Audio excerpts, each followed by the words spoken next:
মূল্যবান করতে হবে। আমাদের প্রাক্তন ইংরেজি শিক্ষক, আমরা তার কাছে এই বিদ্যালয়ে একসময় লেখাপড়া করেছি। জাতীয়তাবাদী ছাত্র দলে আমরা ছিলাম। আমরা এই সংসদে বারংবার আমরা ছাত্র সংসদে নির্বাচিত হয়ে আমরা এই কলেজের বিভিন্ন কর্মকাণ্ডের সাথে আমরা সম্পৃক্ত ছিলাম। আমরা দেখেছি এই ইংরেজি শিক্ষক অত্যন্ত বিনয়ী, ভালো এবং আমাদের এই বিদ্যালয়ের শিক্ষার্থীদের শিক্ষাদানের ক্ষেত্রে বিগত দিনে পালন করেছেন।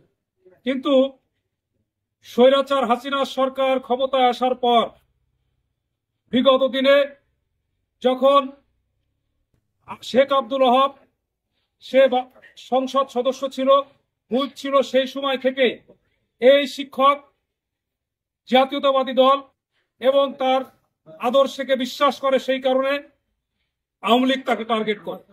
সেই টার্গেট করে তাকে বাংলাদেশের যে সংবিধান, ফ্রিডম অফ স্পিচ, মানুষের কথা বলবার যে স্বাধীনতা, সেই স্বাধীনতাটা সর্বপ্রথম তার কাছ থেকে কেড়ে নেওয়া হয়েছে। তিনি ফেসবুকে বাস্তব চিত্রের একটি মন্তব্যকে শেয়ার করেছিলেন।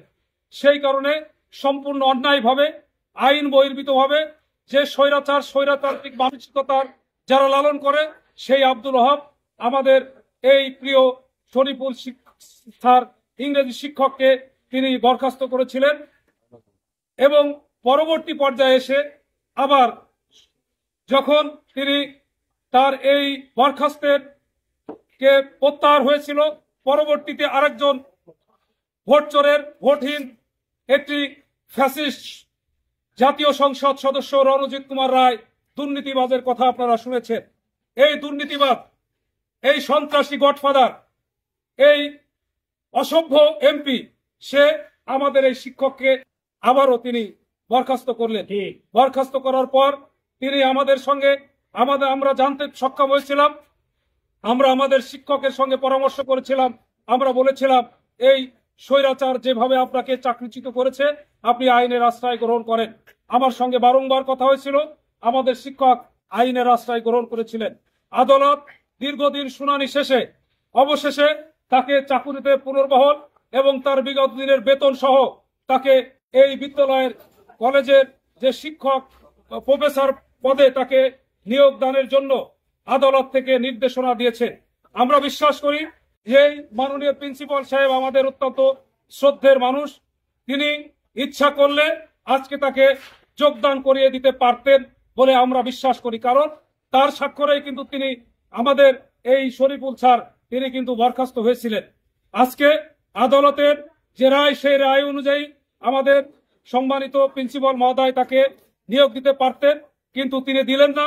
এটা আমি মনে করি বাংলাদেশের আইনকে অবমাননা করা হয়েছে। আমরা দাবি জানাবো আমাদের সম্মানিত প্রিন্সিপাল মহোদয়কে অনতিবিলম্বে আমাদের এই ইংরেজি শিক্ষক যেভাবে ফ্যাসিস্ট শেখ হাসিনার এবং আওয়ামী লীগের রণজিৎ রায়, এমপি আব্দুল ওহাবের ষড়যন্ত্রের অংশ হিসাবে তাকে এই বিদ্যালয় থেকে বরখাস্ত করা হয়েছিল। আমরা আশা করি এই স্বৈরাচার এবং ফ্যাসিস্ট এবং ভোটারবিহীন চোর ডাকাত এমপি দ্বয়ের সেই অসভ্য এবং স্বৈরতান্ত্রিক এবং আইন বহির্ভূত কর্মকাণ্ডকে আপনার হাত থেকে নতুন করে আবারও সমর্থনযোগ্য হবে না বলে আমরা বিশ্বাস করি। সেই কারণে আপনার কাছে আমরা দাবি জানাই, অনতিবিলম্বে আমাদের এই শ্রদ্ধেয় শিক্ষককে চাকুরিতে পুনর্বহাল করা হোক। আর তা না হলে আমরা এই বিদ্যালয়ে কিন্তু বহুদিন আসি না। এই বিদ্যালয়ে সকাল বিকেল সন্ধ্যা স্লোগান, আন্দোলন, সংগ্রাম, ছাত্রদের অধিকার নিয়ে আমরা কিন্তু লড়াই করেছি। প্রতিনিয়ত জীবন বাজি নিয়ে লড়াই করেছি। লড়াই করার অভিজ্ঞতা আমাদের রয়েছে। সুতরাং আমরা প্রিন্সিপাল স্যারকে অনুরোধ করব, তাকে নিয়োগ প্রদান করা হোক। অন্যথায় সাবেক জাতীয়তাবাদী ছাত্র দলের সকল নেতাকর্মী অভয়নগরের এক প্রান্ত থেকে অপর প্রান্ত পর্যন্ত, বর্তমান জাতীয়তাবাদী ছাত্র দলের সব নেতাকর্মী এক প্রান্ত থেকে অপর প্রান্ত পর্যন্ত, হ্যামেলিয়নের বাসিওয়ালার মতো হাজার হাজার নেতাকর্মী এই বিদ্যালয়ে আমরা এসে শিক্ষকের যোগদানের জন্য আমরা বৃহত্তর আন্দোলন গড়ে তুলব। সেই আন্দোলনে যদি এই কলেজের ভর্তি, ক্লাস এবং বিভিন্ন শ্রেণী কার্যক্রম এবং অফিস আদালত যদি বন্ধ হয়ে যায়, তার জন্য আমরা দায়ী থাকবো না। এই বার্তাটি আমাদের শ্রদ্ধেয় প্রিন্সিপাল স্যারকে আমরা আমাদের পক্ষ থেকে পরিষ্কারভাবে জানিয়ে আমি আমার কথা এখানে শেষ করছি।